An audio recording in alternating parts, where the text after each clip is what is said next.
ಲೋಕಸಭೆ ಮತ್ತು ರಾಜ್ಯ ವಿಧಾನಸಭೆಗಳಲ್ಲಿ ಮಹಿಳೆಯರಿಗೆ ಶೇಕಡ 33ರಷ್ಟು ಮೀಸಲಾತಿ ನೀಡುವ ಮಸೂದೆ ಮಂಡನೆ ಮಾಡಿರುವ ಕೇಂದ್ರ ಸರ್ಕಾರದ ನಿರ್ಧಾರವನ್ನು ಸ್ವಾಗತಿಸಿ ಮಂಗಳೂರಿನಲ್ಲಿ ಬಿಜೆಪಿ ಕಾರ್ಯಕರ್ತರು ವಿಜಯೋತ್ಸವ ನಡೆಸಿದರು.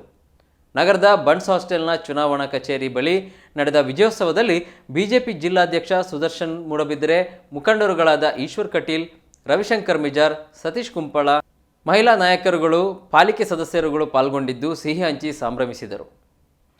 ಈ ಸಂದರ್ಭದಲ್ಲಿ ಮಾತನಾಡಿದ ಜಿಲ್ಲಾ ಬಿಜೆಪಿ ಉಪಾಧ್ಯಕ್ಷೆ ಕಸ್ತೂರಿ ಪಂಜಾ, ದೇಶದಲ್ಲಿ ರಾಜಕೀಯವಾಗಿ ಮಹಿಳೆಯರು ಮುಂದೆ ಬರಬೇಕೆಂದು ಪ್ರಧಾನಿ ನರೇಂದ್ರ ಮೋದಿ ಅವರ ಆಶಯವಾಗಿದ್ದು, ಈ ನಿಟ್ಟಿನಲ್ಲಿ ರಾಜ್ಯ ವಿಧಾನಸಭೆ ಮತ್ತು ಲೋಕಸಭೆಗಳಲ್ಲಿ ಶೇಕಡ 33ರಷ್ಟು ಮೀಸಲಾತಿ ನೀಡಲು ಮುಂದೆ ಬಂದಿರುವುದು ಮಹಿಳೆಯರಿಗೆ ಶಕ್ತಿ ನೀಡಿದಂತಾಗಿದೆ. ಪ್ರಧಾನಿ ಮೋದಿಗೆ ಕೃತಜ್ಞತೆ ಸಲ್ಲಿಸುವುದಾಗಿ ಹೇಳಿದರು. ನಿನ್ನೆ ಸನ್ಮಾನ್ಯ ನರೇಂದ್ರ ಮೋದಿಜಿ ನೇತೃತ್ವದ ಕೇಂದ್ರ ಸರ್ಕಾರ ದೇಶದ ಪ್ರಜಾಪ್ರಭುತ್ವದಲ್ಲಿ ಒಂದು ಹೊಸ ಇತಿಹಾಸವನ್ನು ಪ್ರಾರಂಭಿಸಿದ್ದಾರೆ.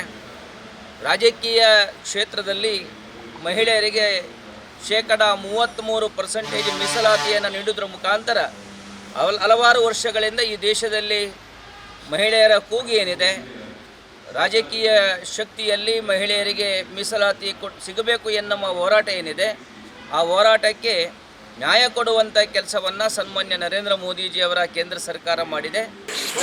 ಇಡೀ ದೇಶವೇ ಖುಷಿ ಪಡುವಂಥ ಸಂತಸದ ಸಂಭ್ರಮದಲ್ಲಿ ನಾವೆಲ್ಲ ಇದ್ದೀವಿ.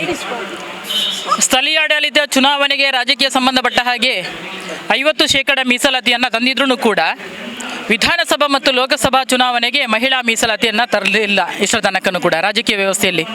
ಆದರೆ ನಮ್ಮ ದೇಶದ ಗೌರವಾನ್ವಿತ ಪ್ರಧಾನಮಂತ್ರಿಗಳಾದ ನರೇಂದ್ರ ಮೋದಿಜಿಯವರು ಏನೆಲ್ಲ ಆಗುವುದಿಲ್ಲ ಅದೆಲ್ಲವನ್ನು ಆಗಿಸುವಲ್ಲಿ ನಿಜಕ್ಕೂ ಪ್ರಶಂಸೆಗೆ ಒಳಪಟ್ಟಂತಹ ನಮ್ಮ ದೇಶದ ಪ್ರಧಾನಮಂತ್ರಿ ಇಡೀ ದೇಶದ ಮಹಿಳೆಯರ ಪರವಾಗಿ ನಾವು ಇವತ್ತು ತುಂಬ ಸಂಭ್ರಮವನ್ನು ಪಡ್ತಿದ್ದೀವಿ.